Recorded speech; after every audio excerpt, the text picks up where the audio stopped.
All right. Hi, I'm with Trace. He's the CEO and founder of TruLata. And I'm just going to take some notes out. But TruLata has found a way to successfully merge human creativity and cutting edge AI intelligence to help businesses grow online. TruLata is delivering exceptional results to businesses in every sector at every stage, whether startup or mature corporation. TruLata offers a growth as a service model that meets each of their business clients exactly where they're at and helps them grow to the next stage, the next step and stage in their evolution. Trace, thanks for jumping on board today and joining me on this podcast, and look forward to having a conversation with you. So, likewise. Yeah, great. The first thing I was going to ask is what inspired you to start TruLata, and also what was the origin of TruLata as a name? Okay, well, the name part's easy. At the time, my wife and I had one child. His name is Luca.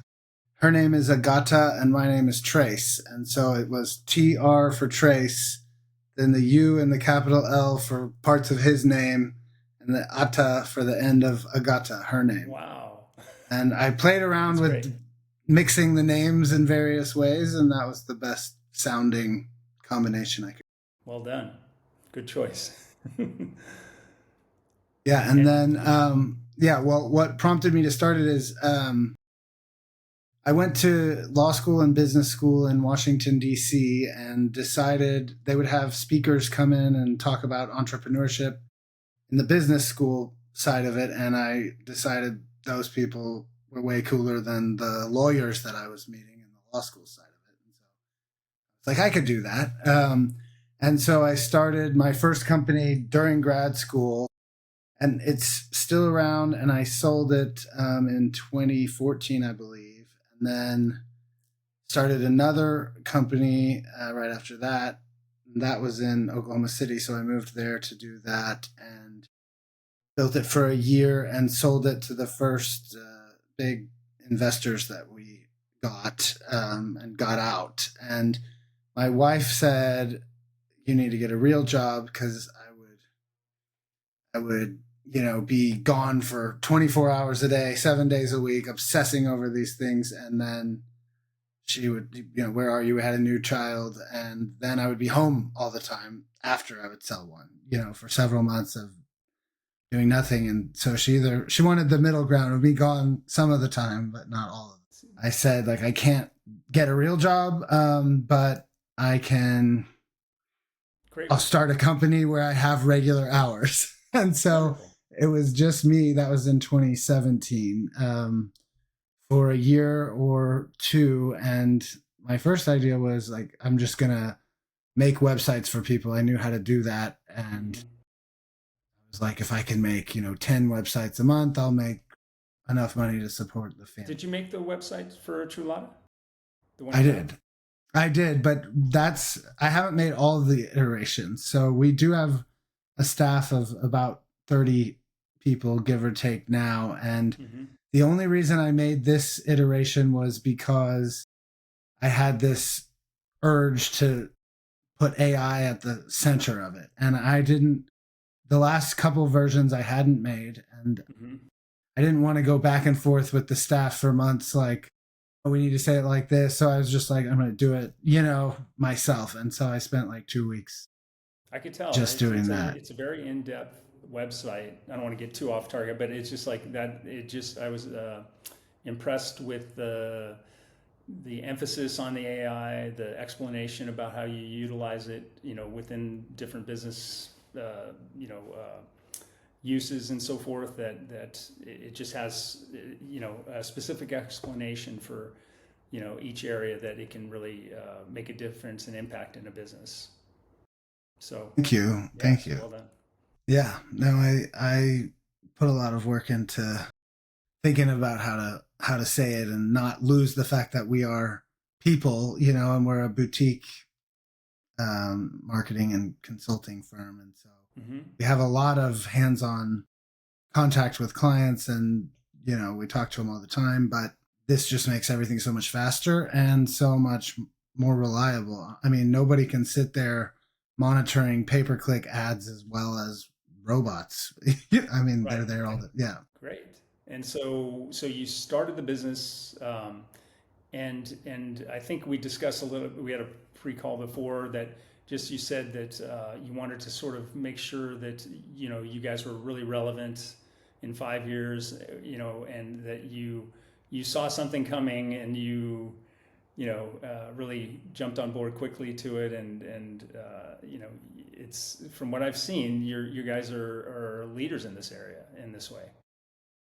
So yeah, one client in particular started asking me about it a couple years ago, and he's sort of, at least in my mind, a mentor just on business to me. He's in California software, and he started saying, like, I don't think our customers are searching for what we do. It's too complex. They're not searching on Google. I think they're just talking to ChatGPT.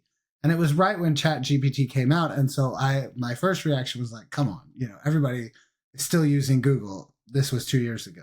Mm-hmm. But I don't know, he repeated it a couple of times. And then I was like, I started playing with all of the different LLMs, and I was like, he's right. Like, this is going to replace, it's going to take away Google's monopoly on search, at the very least.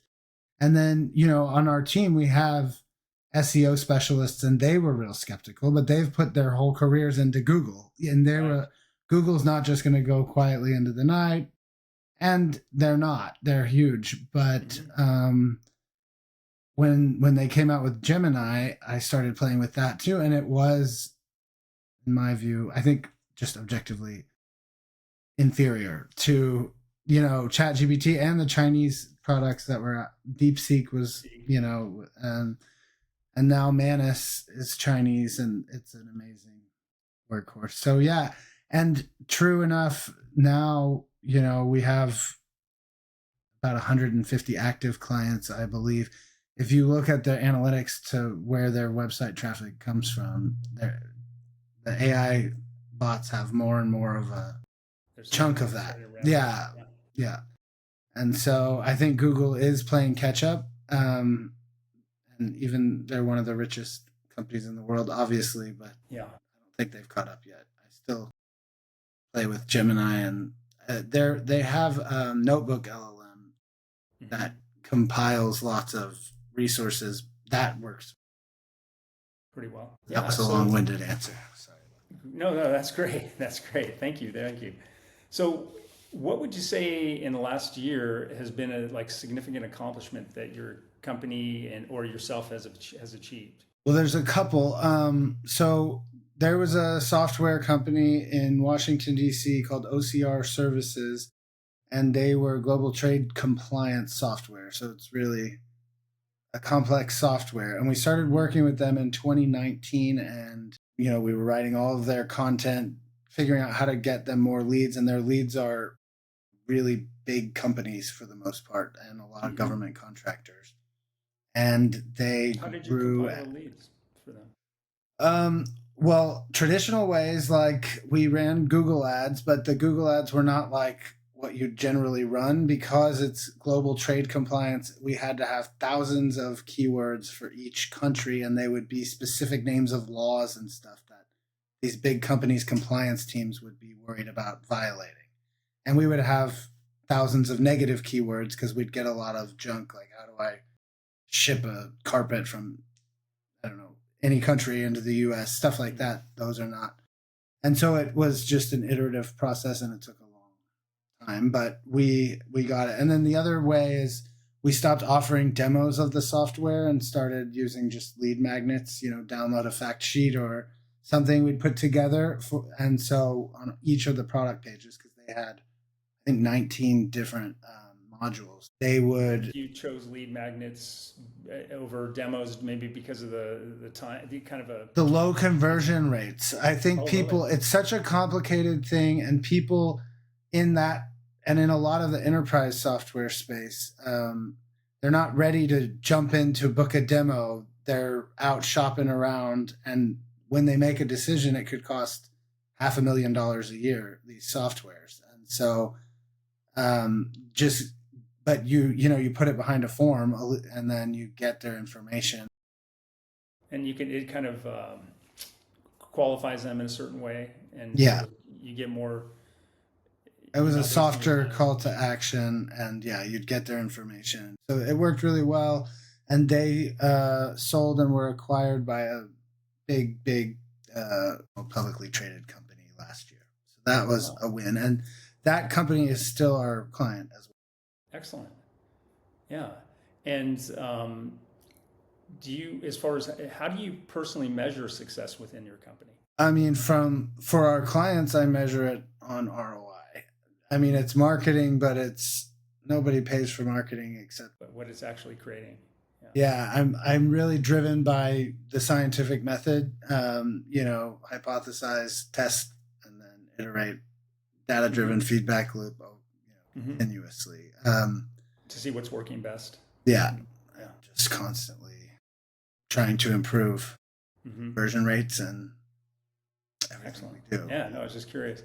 Oh, I, And do you have any assets that you is within the company that you want to protect, or is it any proprietary nature to it? yeah, we have. I mean, me, no, and our staff, but no, we are in March of this year. So there was a company called SFM Inc. out of Dallas that we had referred business back and forth with, I think since 2018, Okay. 7 years or so. And their owner asked me if I wanted to merge in February of this year. And in March, we did that. And so that brought in, new team members. And Tiffany is her name, is now our COO. And at that same time, we started a software company ourselves, TruLata SaaS, and we're building AI-driven software ourselves. And then we started a holdings company. And so in that, rather than just doing services for fees, we're Okay. taking cuts of equity, from certain clients, mainly startups. Hmm. We have a couple of software. For some reason, the voice is a little low. I don't know if Oh, I might be leaning back too much. you might you're getting comfortable. Yeah, Sorry too about comfortable. that. Yeah, No, sorry about that. no, that's better. Is that better? Yeah, I'll try to yeah. project I just too. wanted to make sure I wasn't like, listening to something you were saying and misinterpreting it. It's just, Oh, okay. so. Yeah. But thank you. Yeah, no, that's great. So it sounds like you've merged, and that looks like a positive situation for your company. And Yep. She's an expert. I'm focused in enterprise software primarily, and her focus has been in great. healthcare marketing and growth. Sounds like a real strong merger. Good. That's great. Well, good. As far as like, let's move on to like maybe opportunities that you want to capitalize on, that you see, a certain market, or or something within the types of services you offer that can be. Well, as with regard to how AI works with them, or Well, just it in could be general. AI. It could be, you see a particular, like you were talking about healthcare, or some market segment that you want to go after or see high potential in, or want to grow in a certain direction. Yeah. So the global trade compliance space has been great, and we have a team full of experts on it, and so that's we're always looking there. Then through our holdings company, one of the clients, I guess you'd call them, that, but we have an ownership interest in, is called PayAssure, and we're building a product that it's payroll protection for federal government employees. And so in the event of a government shutdown, like what's all over the news right now, Yeah. I don't know if you're familiar with it, but government employees, including the military, don't get paid during a shutdown. But there's a law that says they have to get the back pay once government reopens. And so this is a fintech company that's using Okay. that law as the collateral to loan them money during shutdowns. Wow. At very low interest rates. Well, that's great. So that's being built, and that's an opportunity for right now, because the government may very well shut down Yeah. imminently. And if it doesn't, it's always a Always possibility. a risk that always might Yeah. happen at some point. Yeah. So you're kind And of then, investigating that. yeah. And that they've been building that for, I think, about 3 years. And we just came on in So, June. so will you be like using your marketing services to promote that? Marketing, growth, help with finding capital. They have some, but potentially more. Mm-hmm. So we've done a lot of market research and identifying the Well, that sounds to great. hit. Mm-hmm. Yeah.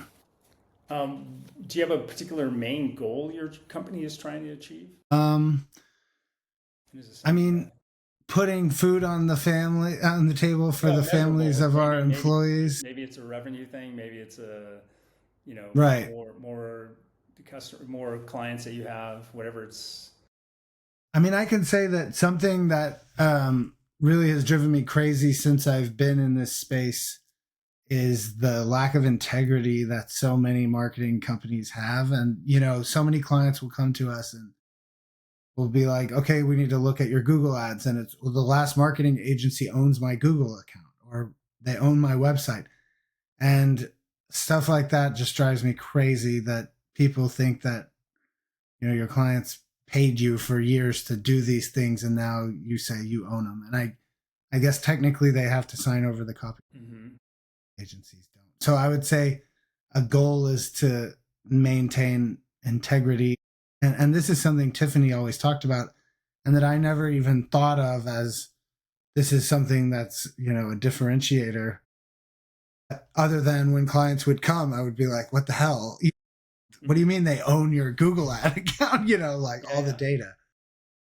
I mean, keeping that going. And right now, there's been some growing pains in the merger and building out new systems like our project management systems and stuff Mm-hmm. like that. Mm-hmm. So getting all that under control, I would say. Yeah, But absolutely. yeah. And I think I asked you if you had any to come to the call, if you had any stories about like certain clients that you've had really like a success story or something that really sticks with you. Yeah. The OCR thing was one of those stories. Another client, CapLinked, it's an enterprise virtual data room software. We've developed a way to sort of outsource large parts of their sales process by using Manus, the LLM I mentioned earlier, to make hundreds or thousands of customized presentations at scale, and then identify, here's a list of, I mean, their clients are mainly investment banks and private equity firms, and who are the people that we need to get this to. And so, in addition to, traditional Google ads, we have a campaign that we've automated that, we built you a custom presentation, and then the presentation is custom made, but it's at a much larger scale than people could ever do. And it starts their, sales process, Mm-hmm. um, and cuts out at least the beginning, the cold calling, all of that stuff. And Right. it's really hyper targeted toward the people receiving. Excellent. Yeah. And as far as anything, like, do you have like a stream of clients that you guys, or do you feel like you're overwhelmed by the amount of activity, or is it more, making an effort to find new clients and so forth?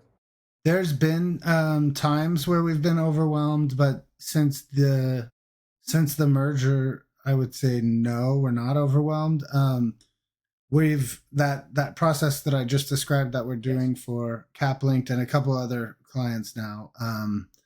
We have experimented with ourselves as well, and it has had really good, 30% response rates and calls booked, which is crazy for Do you cold link it with any outreach. sort of, lead source or some, some, So, are you revenue? familiar with Clay? Sort of, it's I've like heard of it. a data aggregation platform. We you can get really granular with that. So we use that.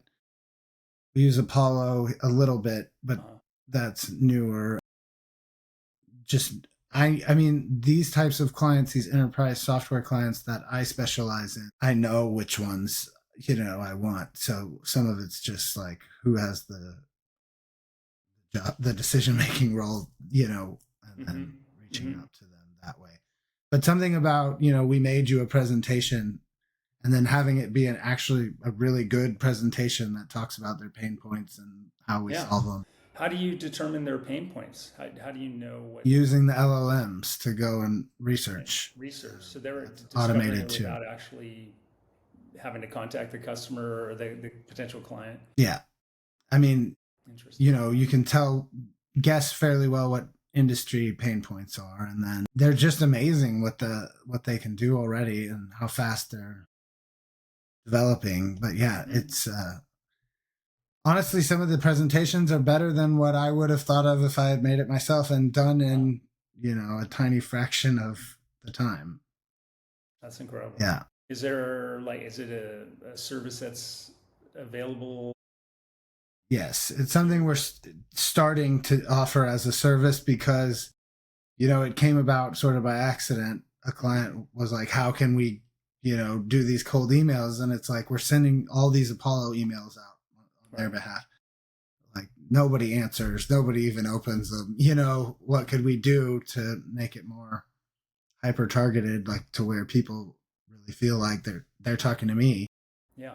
And then we've done it for a couple other clients, and then we've done it for ourselves now, to where we've started saying, yeah, I don't know what the name of it is, some some sort of sales enablement, AI driven sales enablement. That could be it, right Yeah. there. Yeah. No, But it's. I mean, I think it's most of the company, people I talk to, or whatever. It's like everyone's looking to find ways to to lead generation. Find ways to uh, get new clients on board and so forth. And so it's just I think because of you kind of your background and kind of the focus on AI and so forth, I feel like you're ahead on that curve in terms of being able to utilize this new technology to make it far easier to connect and find the clients that are your ideal right. customer profile. Yeah. Yeah, that's the goal. I mean, you asked me earlier how I measure success, and I said Yeah. ROI, and that is lead generation. I know that Yeah. a lot of times people separate marketing from lead generation, but all of our clients are measuring it by how many leads do we get, how many Mm-hmm. And so MQLs, everything that you're SQLs. doing on marketing basis is still tied to ROI. It's just Yeah. it's all I measurable. mean, we work closely with clients, sales teams, and their marketing teams. A lot of the bigger clients, have full marketing teams, and so it's Mm-hmm. sort of a mix of consulting, building systems, and then talking with the sales teams, Yeah. because a lot of times you don't know if what you think is a qualified lead is until one of them calls it. But I'd like to build systems, and this is sort of where my head's at, where at least some of that early sales talk is done also through the robots. And maybe we're not there yet, but Well, I think it's closer than you soon. think. Yeah, Yeah. yeah, Yeah. A lot of the things that we're utilizing just to get podcast guests and things like that, and it's all AI driven, so it's right, right. all, so, yeah, I come from more of the semiconductor technology world. So I had a business in California, and I was looking for something, and AI intrigued me. So it was kind of like, okay, I really want to see how, I could find a new path in terms of something to do in my current you know change of life and so forth. Yeah, So yeah, it's very interesting. So it's great it's to hear what you're remarkable. doing. That's why when I saw Thanks. your website, I thought, oh, this will be a good conversation. Awesome. Yeah, so I appreciate that. Do you have any particular challenges that you're going through right now, or it seems like things are going pretty smoothly, or? They're going smoothly. Yeah, the growing pains I mentioned earlier, I guess, is the biggest challenge. But those are good. It seems like those are That's a good good. problems, right? Yeah, Yeah. yeah.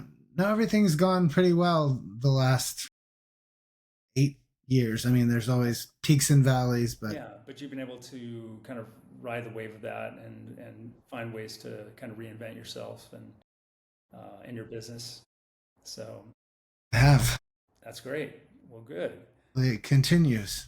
Yeah. So I think that other than that, it's like, how do you motivate and inspire your employees, and how do you see yourself as a CEO? What kind of role model, or how do you embody whatever, trying to, Um, yeah, and by example, being helpful. I try to be just generally a kind person. I'm not, so I'm not one of the. I don't yell at people or anything like that. I do, if there's a problem, I call it out, but yeah, usually like off to the side. Having Tiffany since March has been hugely beneficial because she's in charge of operations, which is basically everything, and that's given me space to focus on what's the next thing we need to right. do, how do we build these systems. So I've been probably more hands off the last, how many months has that been? 7 or 8 months Mm-hmm. than I had been, which is good because I've, like I told you at the beginning of the conversation, I just am an obsessive person, Yeah. and my drives my wife a little crazy. But yeah, I've sort of been off in the ether, obsessing over what's next Possibilities. and how to Yeah, do yeah. it. Yeah. Well, that's good. I'm glad you have the space and the freedom and still your company is well taken care of, and you're able to kind of lead it to the next you know uh, breakthrough. And so um, anyway, it's Yeah. been a pleasure to have you on this podcast, and I look forward to kind of following your company and seeing where you guys go, and seeing what you come out with next. And um, otherwise, I hope very best for you guys. Thank you so much. Thank you for having me. Yeah, Absolutely. it's been a pleasure. All right.